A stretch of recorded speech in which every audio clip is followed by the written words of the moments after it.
Hello, everybody. Today we are going to get into, once again, more resistance to European expansion worldwide.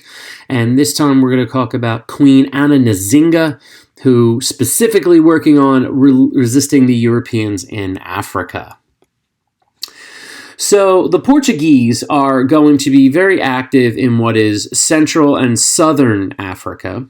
And their goals here, moving into Central Africa, they were actually going to attempt to colonize and looking to control the slave trade in this particular region. Now, what you see here, there's a variety of different kingdoms that are in this area. The ones that we're going to work with are the ones down here. Okay, Congo is probably the biggest and most well-known one, but there's many others as well. And specifically, we're going to get into the area of Angola, Ndongo, more often than I've seen it called Ndongo. And in 1617, troops from Luanda, so right here, Luanda, will come down and start to attack to try to take over the kingdom of Ndongo.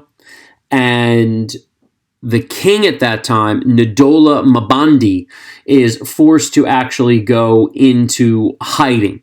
They're able to resist a little bit of the conquering, but it's pretty dicey, 16, 17, 18, 19, 20.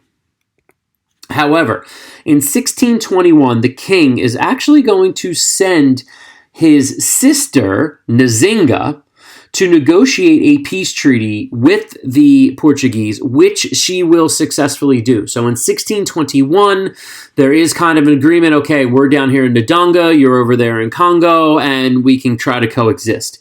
However, it didn't take particularly that long for the Portuguese to break that treaty, and right around the year that they break that treaty, again, 1620s, the king will die. Now, the most common thing that I've seen is that the king actually commits suicide out of just stress and despair.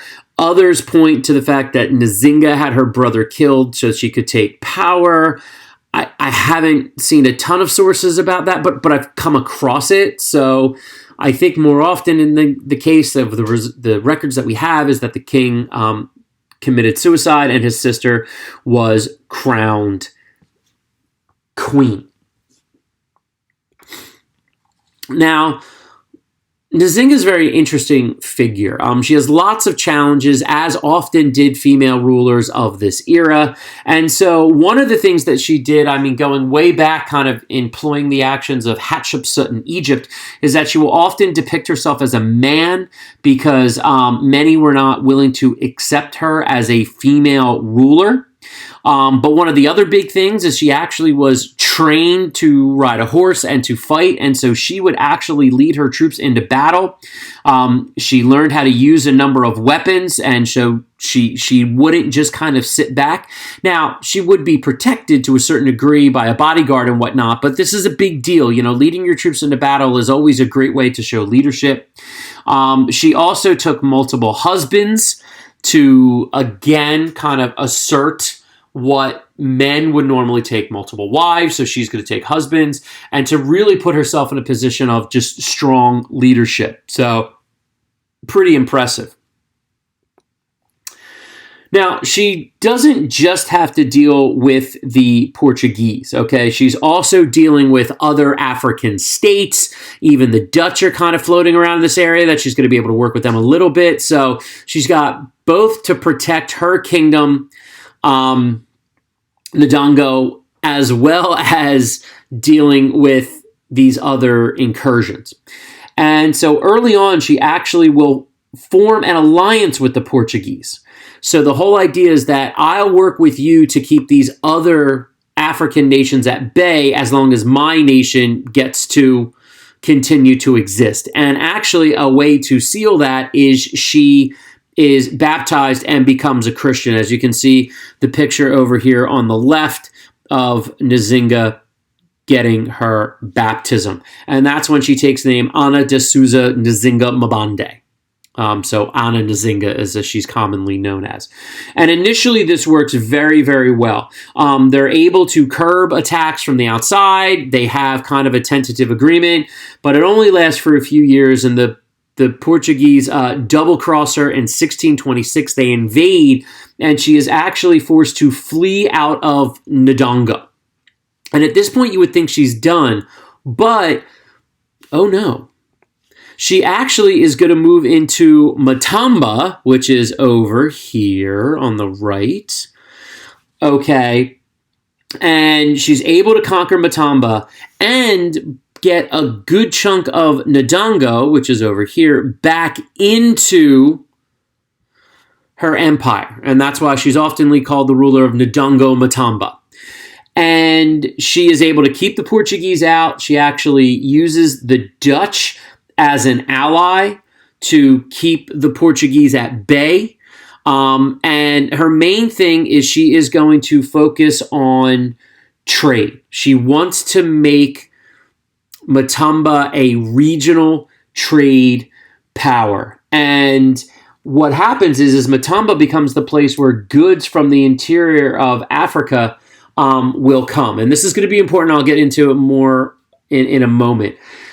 She does constantly have to deal with the Portuguese. She will often resist them with guerrilla warfare. And for a number of years, they're going to be able to, as I say, keep the Portuguese at bay.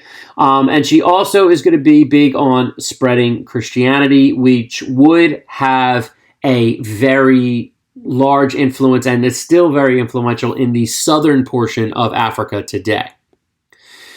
Now, what's incredible here is that she lives until the age of 82, and she does not die until 1663. And yes, this area was eventually conquered, but again, we see an example of, through use of both military as well as economics. Again, I mentioned Matamba is the main place where goods from the interior of Africa would come and traded out.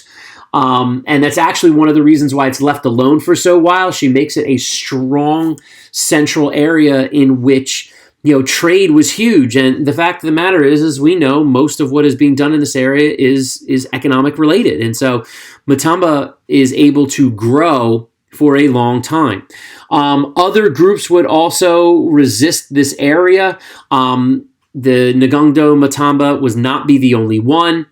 And typically today she is referred to as the mother of Angola. Matamba and Ndongo will eventually become Angola in the future. That you see there, a statue of her holding an axe, which was a weapon that she would often use. And what's interesting is today, it's pretty impressive. I mean, many queens actually ruled after her in this area, which again is uncommon in a lot of the areas of Africa. And women in Angola today seem to have a lot more freedoms. They serve in the government. They're part of the army, police, and economic sectors.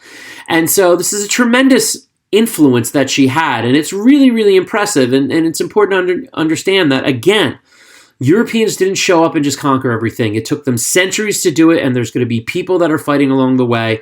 And some nations are able to break out earlier than others, and we'll get to that later on. But I think the story of Queen Ana Nzinga is really cool, and hopefully you got a little bit out of it, okay? So I'll see you guys soon, and enjoy.